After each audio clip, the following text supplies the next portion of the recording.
시편은 우리가 잘 아는 것처럼 150편으로 이루어져 있습니다. 그리고 이 150편의 시편은 총 5권으로 나누는 것을 우리가 성경을 통해서 확인할 수 있습니다. 그래서 시편 제1편의 위를 보게 되면 무엇이라 적혀 있습니까? 제1권이라고 적힌 것을 우리가 볼 수 있습니다. 그렇다면 왜 시편은 5권으로 나누어 놓은 것일까요? 학자들의 연구에 의하면 토라, 즉 모세오경과 이 5권의 시편이, 권의 책의 시편이 짝을 이루고 있다라는 것입니다. 1권은 창세기를, 2권은 출애굽기를, 3권은 레위기를, 4권은 민수기를, 5권은 신명기와 짝을 이루고 있다라는 것입니다. 그래서 제1권의 시편을 보게 되면 타락과 회복에 대해서 말씀하는 것을 볼 수 있고, 제2권은 구속에 대하여, 제3권은 거룩에 대하여, 제4권은 방황에 대하여, 제5권은 하나님의 말씀에 대해서 노래하는 것을 이 시편을 통해서 확인할 수 있다라는 것입니다. 그래서 우리가 시편 제3편을 보게 되면 언제 지은시라라고 말씀하고 있습니까? 시편 3편의 위를 보게 되면 다윗이 그의 아들 압살롬을 피할 때에 지은시라라고 기록하고 있습니다. 여러분, 왜 압살롬이 아버지 다윗에게 반역을 하였을까요? 그 반역의 뿌리에는 죄가 있다라는 것을 알 수가 있습니다. 죄의 결과 압살롬은 아버지 다윗을 반역하게 되었고, 다윗은 압살롬을 피해 도망의 여정을 떠나야만 했었습니다. 하지만 다윗이 쓴 마지막 시편인 145편에서는 무엇으로 끝이 난다라고 말씀합니까? 하나님을 향한 찬양으로 끝이 나는 것을 볼 수가 있습니다. 우리 시편 145편 21절 말씀을 함께 읽어보도록 하겠습니다. 시작. 내 입이 여호와의 영예를 말하며 모든 육체가 그의 거룩하신 이름을 영원히 송축할지로다. 아멘. 다윗은 죄로 인한 절망적인 상황에서 하나님을 향한 찬양으로 다윗의 시가 끝이 난다라는 것을 알 수가 있습니다. 우리의 인생도 마찬가지입니다. 우리의 인생도 죄라는 절망 가운데서 우리의 인생이 시작되었습니다. 하지만 우리의 인생이 무엇으로 끝이 난다라고 오늘 성경이 말씀합니까? 하나님을 향한 찬양으로 우리의 인생이 끝이 난다라고 말씀하고 있습니다. 오늘 우리가 읽은 시편 1편은 시편 2편과 함께 이 시편 전체 방향의 내용을 제시하는 서문, 즉 서시에 해당하는 시입니다. 앞으로 이 시편이 어떠한 방향으로 흘러갈지, 또 우리가 어떠한 시각을 가지고 이 시편을 읽어야 할지를 오늘 시편이 우리에게 말씀해 주고 있습니다. 시편 1편은 우리가 잘 아는 것처럼 복 있는 사람에 대해서 말씀하고 있습니다. 복 있는 사람이 있으면 복 없는 사람도 있기 마련입니다. 그런데 놀랍게도 오늘 성경에서 복 없는 사람에 대해서는 말씀하지 않고 있습니다. 그저 그들을 향해서 악인들이라고 말씀하고 있을 뿐입니다. 여기서 또한 재미난 사실은 복 있는 사람은 단수로 쓰이고 있고 악인은 복수로 쓰여져 있다라는 것을 우리가 볼 수 있습니다. 성경을 보게 되면 우리가 한 가지 특징을 발견할 수 있는데, 그것은 바로 성경은 처음부터 이 의인과 악인들을 구분짓고 있다라는 것입니다. 가인과 아벨, 에사와 야곱, 그리고 이스라엘과 애굽과 같이 이처럼 성경은 계속해서 의인과 악인을 구분짓고 있다라는 것입니다. 그리고 오늘 시편은 이들의 인생의 결론에 대해서 이렇게 말씀합니다. 오늘 시편의 6절을 보게 되니까 무릇 의인들의 길은 여호와께서 인정하시나 악인들의 길은 망하리로다라고 말씀합니다. 의인들의 길은 하나님께서 인정하시고 악인들의 길은 망하게 된다라고 말씀합니다. 먼저 오늘 본문의 1절 말씀을 우리 함께 읽도록 하겠습니다. 1절입니다. 시작. 복 있는 사람은 악인들의 길을 따르지 아니하며 죄인들의 길에 서지 아니하며 오만한 자들의 자리에 앉지 아니하고. 오늘 본문 첫 구절 1절에서 가장 먼저 눈에 띄는 단어가 무엇입니까? 바로 복 있는 사람이라는 단어가 우리 눈에 가장 먼저 눈에 띄는 것을 볼 수가 있습니다. 여러분은 어떤 사람이 복 있는 사람이라고 생각을 하십니까? 우리는 세상 가치에 너무나도 우리 생각이 젖어 있어서 우리는 복 있는 사람하며 또 세상의 기준에 의해서 판단할 때가 참 많이 있습니다. 물질이 많거나 큰 성공을 거두었거나 자식이 아주 잘 되었거나 하는 것을 두고 우리는 저 사람 참 복이 많다라고 이야기합니다. 하지만 오늘 성경에서는 그와 같은 사람을 복되다라고 말하지 않습니다. 어떤 사람이 복되다 말씀합니까? 먼저 악인들의 꾀를 따르지 않는 자가 복되다라고 말씀합니다. 여러분들이 생각할 때에 악인들의 꾀는 무엇이라고 생각을 하십니까? 다른 사람들의 물건을 훔치거나 사기를 치는 것이 악인들의 꾀라 말할 수 있을까요? 물론 그와 같은 것도 악인들의 꾀라 말할 수 있습니다. 하지만 성경이 말씀하는 악인들의 꾀는 듣지 않는 마음을 악인들의 꾀라라고 말씀합니다. 여기서 무엇을 듣지 않는다라는 것을 의미하는 것일까요? 바로 하나님의 말씀을 듣지 않는 것이 악인들의 꾀라 말씀합니다. 1,000번제를 드리고 환상 가운데 솔로몬이 하나님을 만나게 됩니다. 그때 솔로몬이 하나님께 무엇을 구하였다라고 말씀합니까? 우리 열왕기상 3장 9절 말씀을 함께 읽어보겠습니다. 시작. 누가 주의 이 많은 백성을 듣는 마음을 종에게 주사 주의 백성을 재판하여 선악을 분별하게 하옵소서. 솔로몬이 하나님께 무엇을 구합니까? 바로 듣는 마음, 하나님의 말씀을 들을 수 있는 마음을 구하는 것을 우리가 볼 수 있습니다. 하지만 악인들은 어떻게 한다라고 말씀합니까? 하나님의 말씀을 듣지 않는다라고 말씀합니다. 그렇다면 악인들은 무엇을 들으며 살아갈까요? 악인들은 자신 안에 꿈틀대는 욕심이라는 소리에 그들의 귀를 기울인다라고 말씀합니다. 여러분 제1계명이 무엇입니까? 너는 나 외에는 다른 신들을 내게 두지 말라라고 말씀합니다. 이 첫 번째 계명의 뜻이 무엇이겠습니까? 오직 하나님의 말씀만 듣고 하나님만을 섬길 것을 우리들에게 명령하고 있습니다.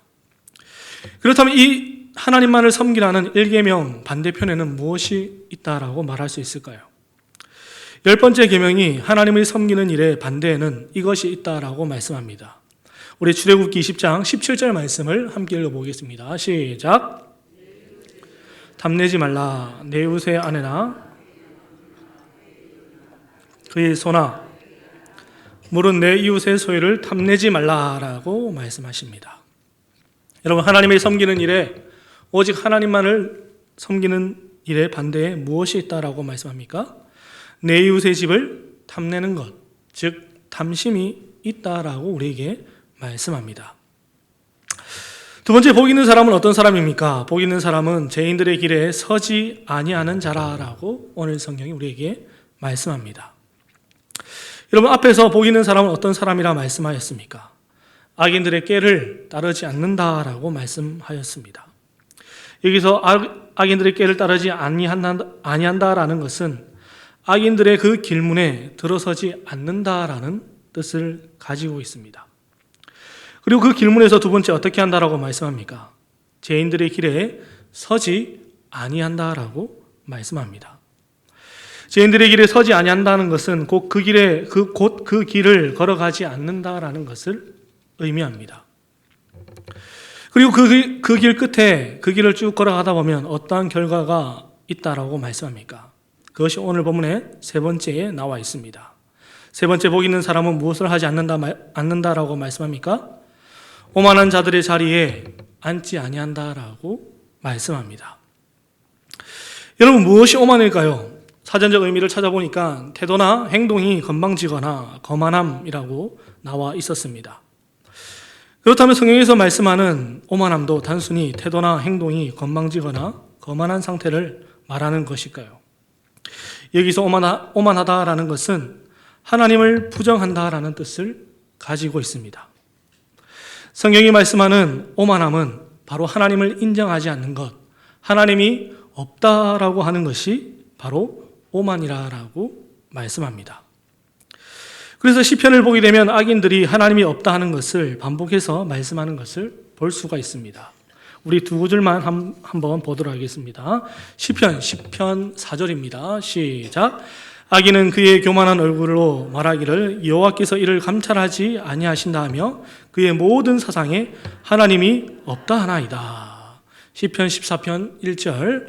어리석은 자는 그의 마음에 이르기를 하나님이 없다 하는도다. 그들은 부패하고 그 행실이 가증하니 선을 행하는 자가 없도다. 여러분, 오만한 자의 특징이 무엇입니까? 그들 마음에, 그들 생각에 그들은 하나님이 없다라고 생각한다라는 것입니다.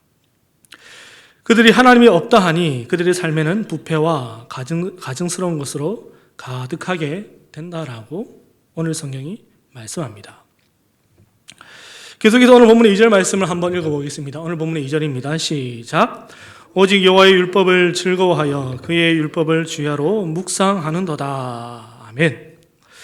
여러분, 1절에서는 복 있는 사람이 하지 않는 세 가지에 대해서 말씀하였습니다. 즉, 악인들의 꾀를 따르지 않고 죄인들의 길에 서지 아니하며 오만한 자의 자리에 앉지 아니한다라고 말씀하였습니다. 그리고 2절에서는 긍정의 두 가지를 말씀하는데 복 있는 사람은 무엇을 한다라고 말씀합니까? 첫 번째, 오직 여호와의 율법을 즐거워하고, 둘째, 그의 율법을 주야로 묵상한다라고 말씀하고 있습니다. 여러분, 어떤 사람이 여호와의 율법을 즐거워할 수 있고 주야로 묵상할 수 있을까요? 성경은 이와 같은 사람이 하나님의 율법을 즐거워할 수 있고 그분의 율법을 주야로 묵상할 수 있다라고 말씀합니다. 하나님의 말씀을 믿는 자, 하나님을 인정하는 자가 여호와의 율법을 즐거워할 수 있다라고 말씀합니다. 왜 그럴까요? 왜 그와 같은 사람이 여호와의 율법을 즐거워할 수 있겠습니까? 바로 하나님을 믿는 자는, 하나님을 인정하는 자는 세상의 모든 일이 하나님의 뜻 안에 있다라는 것을 알기 때문입니다. 세상은 하나님의 뜻으로 시작했고 하나님의 뜻으로 완결된다라고 성경은 말씀하고 있습니다. 이것을 알고 이것을 믿는 자가 하나님의 말씀이 즐겁고 그 말씀을 늘 언제나 묵상한다라고 말씀합니다. 그렇다면 이 율법을 즐거워하고 주야로 묵상하는 삶은 과연 어떠한 삶이라고 말할 수 있을까요? 우리는 이와 같은 삶을 갈렙을 통해서 확인할 수 있습니다. 여러분, 갈렙은 우리가 잘 아는 것처럼 믿음의 사람이었습니다. 그는 하나님의 율법을 주야로 묵상하던 사람이었습니다. 그래서 그가 수십 년의 세월이 흘렀을 때에, 헤브론 성 앞에 섰을 때에 그가 무엇이라 말합니까? 우리 여호수아서 14장 10절부터 12절 말씀 함께 읽어보도록 하겠습니다. 시작. 이제 보소서, 여호와께서 이 말씀을 모세에게 이르신 때로부터 이스라엘이 광야에서 방황한 이 45년 동안을 여호와께서 말씀하신 대로 나를 생존하게 하셨나이다. 오늘 내가 85세로 돼 모세가 나를 보내던 날과 같이 오늘도 내가 여전히 강건하니 내 힘이 그때나 지금이나 같아서 싸움이나 출입에 감당할 수 있으니 그날에 여호와께서 말씀하신 이 산지를 지금 내게 주소서. 당신도 그날에 들으셨거니와 그곳에는 아낙 사람이 있고 그 성읍들은 크고 견고할지라도 여호와께서 나와 함께 하시면 내가 여호와께 말씀하신 대로 그들을 쫓아내리이다. 아멘. 갈렙의 이때의 나이가 몇이라고 말씀합니까? 85세라고 말씀합니다. 그런데 그가 또 무엇이라고 고백합니까? 그는 모세가 나를 보내던 날과 같이 지금 오늘도 85세인 지금도 내가 여전히 강건하여 지금도 싸울 수 있다라고 말씀합니다.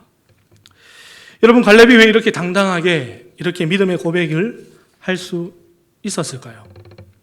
그는 늘 언제나 하나님의 율법을 즐거워하였고 그 말씀을 주야로 묵상하였기 때문입니다. 갈렙 그는 광야 40년 길 동안 그는 주님의 말씀을 늘 언제나 잊지 않고 그의 마음에 묵상하던 자였다라는 사실을 알 수가 있습니다. 오늘 본문 계속해서 3절 말씀을 한번 읽어보도록 하겠습니다. 시작. 그는 시냇가에 심은 나무라를 따라 열매를 맺으며 그 잎사귀가 마르지 아니한 같으니 그가 하는 모든 일이 다 형통하리로다. 아멘.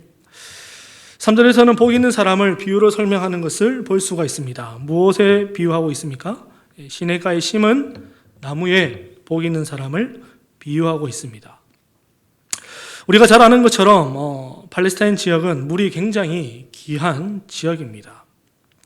그래서 물 대신에 포도주를 마시기도 합니다.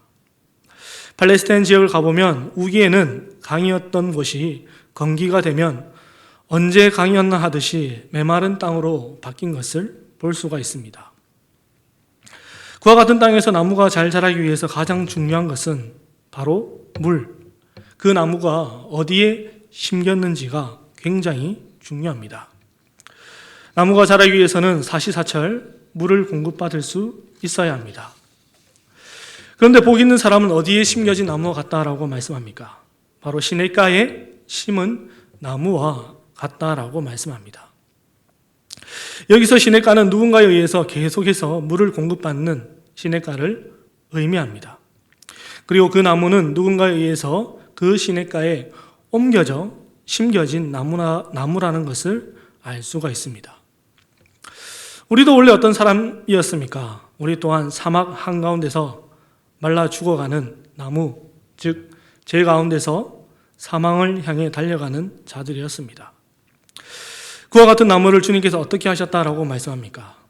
물이 끊이지 않는 시냇가를 만드시고 그곳에 우리를 옮겨 심겨 놓았다라고 말씀합니다. 그러니 우리의 삶이 어떠하다라고 말씀합니까? 그가 하는 모든 일이 다 형통하다라고 말씀합니다. 우리가 하는 모든 일이 형통하리라라고 오늘 성경이 말씀합니다. 그런데 우리는 여기서 한 가지 드는 생각이 있습니다. 그 생각이 무엇입니까? 아니, 나는 별로 형통한 것 같지 않은데 왜 성경은 우리를 향해서 형통하다라고 말하는 것인가라는 생각입니다. 우리는 이를 이해하기 위해서 원문을 들여다보면 이 말씀의 뜻을 이해할 수 있습니다. 성경이 말씀하는, 여기서 말씀하는 형통은 바로 하나님의 뜻이 내 삶을 통해서 이루어진다라는 것을 말씀하고 있습니다. 성경이 말씀하는 형통은 하나님의 뜻이 내 삶 가운데 이루어지는 것을 말씀하고 있습니다. 우리는 흔히 생각하기를 성공이 형통이라 생각합니다. 하지만 성경은 우리에게 말씀합니다. 내 삶을 통해서 하나님의 뜻이 이루어지는 그것이 형통한 삶, 바로 그것이 복 있는 자의 삶이라고 우리에게 말씀해 주고 있습니다. 그리고 계속해서 시편 기자는 4절과 5절을 통해서 악인들의 결말을 우리에게 말씀해 주고 있습니다. 우리 오늘 본문의 4절과 5절 말씀을 함께 읽어보겠습니다. 시작. 그러므로 악인들은 심판을 견디지 못하며 죄인들의 의인들의 모임에 들지 못하리로다. 아멘. 복 있는 사람은 나무에 비유했다면 악인들은 어디에 비유하고 있습니까? 바람에 나는 겨에 비유하고 있는 것을 볼 수가 있습니다. 여러분, 나무와 겨의 가장 큰 차이가 무엇인지 아십니까? 바로 나무와 겨의 가장 큰 차이는 바로 뿌리가 있고 뿌리가 없다는 것에 있습니다. 이런 뿌리가 없으면 어떻게 되겠습니까? 그에게는 생명이 없고 바람이 불면 후 하고 날아가는 것이 바로 겨라는 것을 알 수가 있습니다. 우리는 이 겨와 같은 인생을 롯을 통해서 확인할 수 있습니다. 창세기 13장을 보게 되면 아브라함과 롯이 재산이 늘어서 갈라지는 장면을 볼 수가 있습니다. 그런데 그때 롯이 어떠한 길을 가겠다라고 그가 말합니까? 성경은 롯이 소돔과 고모라의 길을 택하였다라고 말씀합니다. 성경은 분명히 말씀합니다. 소돔은 악하다라고 말하고 있습니다. 그리고 롯도 그와 같은 사실을 알았는지 처음에는 소돔 땅에 들어가지 않고 소돔 땅 근처에 거처를 마련하는 것을 볼 수가 있습니다. 그랬던 그의 삶이 어떻게 되었을까요? 창세기 14장을 넘어가게 되면 그가 소돔 땅 안에서 살게 된 것을 우리가 확인할 수 있습니다. 그리고 그 안에서 얼마나 열심히 살았던지 창세기 19장을 가게 되면 롯이 성문에 앉았다라고 말씀하고 있습니다. 이때 당시에 성문에 앉았다라는 것은 그 땅의 유지가 되었다, 그 땅에서 아주 유력한 사람이 되었다라는 것을 의미하고 있습니다. 롯은 마치 자신의 눈에 여호와의 동산같이 보이는 소돔 땅에 가서 우리가 흔히 이야기하는 성공적인 삶을 살았습니다. 그런데 그의 인생에 무엇이 찾아왔다라고 성경이 말씀합니까? 전쟁이라는 바람이 그의 인생을 찾아옵니다. 뿌리가 없는 겨와 같은 롯의 인생이 어떻게 되었다라고 성경이 말씀합니까? 그의 인생에 가졌던 모든 것들이 다 날아가게 되었다라고 성경은 말씀합니다. 그리고 그의 인생에 무엇을 남겼다라고 또한 성경이 말씀합니까? 그들은 딸들을 통해서 이스라엘을 끊임없이 괴롭히는 모압과 암몬 족속의 조상이 되었다라고 말씀하고 있습니다. 베드로 사도는 이 롯에 대하여 이렇게 평가합니다. 우리 베드로후서 2장 8절 말씀을 읽어보겠습니다. 시작. 이는 이 의인이 그들 중에 거하며 날마다 저 불법한 행실을 보고 들음으로 그 의로운 심령이 상함이라. 롯이 소돔에서 날마다 불법한 행실을 보고 그들의 삶을 들으니 그가 어떻게 되었다라고 말씀합니까? 그의 심령이 상하게 되었다라고 말씀하고 있습니다. 말씀을 맺겠습니다. 여러분, 오늘 성경에 나오는 복 있는 사람, 시냇가에 심겨진 나무는 진짜 과연 누구를 뜻하는 것일까요? 사실 이 복 있는 사람, 시냇가에 심겨진 나무는 우리가 아니라 바로 우리 구주 예수 그리스도를 의미하고 있습니다. 주님만이 복 있는 사람이며 주님만이 시냇가에 심겨진 나무이십니다. 그분은 그의 삶을 통해서 악인들의 길을 따르지 아니하고 죄인들의 길에 서지 아니하며 오만한 자의 자리에 앉지 아니하는 삶을 사셨습니다. 그리고 그의 삶을 온전히 율법을 즐거워하며 묵상하는 삶을 사셨습니다. 하지만 우리는 어떻습니까? 우리는 어떠한 모습으로 살아가고 있습니까? 솔직히 말해서 우리의 삶은 악인들의 삶에 더 가깝다라고 말할 수 있습니다. 하나님 말씀을 듣기보다 내 생각대로 사는 것이 좋고 하나님의 존재를 부인하며 하나님의 말씀을 묵상하기보다는 내 생각을 묵상하기를 좋아하던 것이 바로 나 자신, 바로 우리입니다. 그렇다면 우리는 어떻게 이 복 있는 사람이 될 수 있을까요? 요한복음이 그 답을 우리에게 던져주고 있습니다. 우리 요한복음 15장 4절과 5절 말씀을 읽어보겠습니다. 시작. 내 안에 거하라 나도 너희 안에 거하리라. 가지가 포도나무에 붙어 있지 아니하면 스스로 열매를 맺을 수 없음같이 너희도 내 안에 있지 아니하면 그러하리라. 나는 포도나무요 너희는 가지라. 그가 내 안에 내가 그 안에 거하면 사람이 열매를 많이 맺나니 나를 떠나서는 너희가 아무것도 할 수 없음이라. 아멘. 여러분, 주님이 어떤 사람이 이 복 있는 사람이 될 수 있다라고 말씀합니까? 바로 주님 안에 거하는 자, 주님의 그 포도나무에 접붙임을 받는 자가 바로 복 있는 사람이 될 수 있다. 많은 열매를 맺는 사람이 될 수 있다라고 말씀합니다.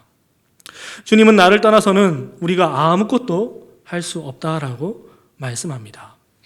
우리 진교교회가 주님 안에 거하는 교회가 되기를 소망합니다. 우리 진교교회가 주님 포도나무에 딱 붙어서 주님이 말씀하신 그 많은 열매를 맺으며 주님께 칭찬 듣는 복된 교회가 되기를 주님의 이름으로 축복합니다. 우리 이 시간 함께 잠깐 기도하기로 합니다.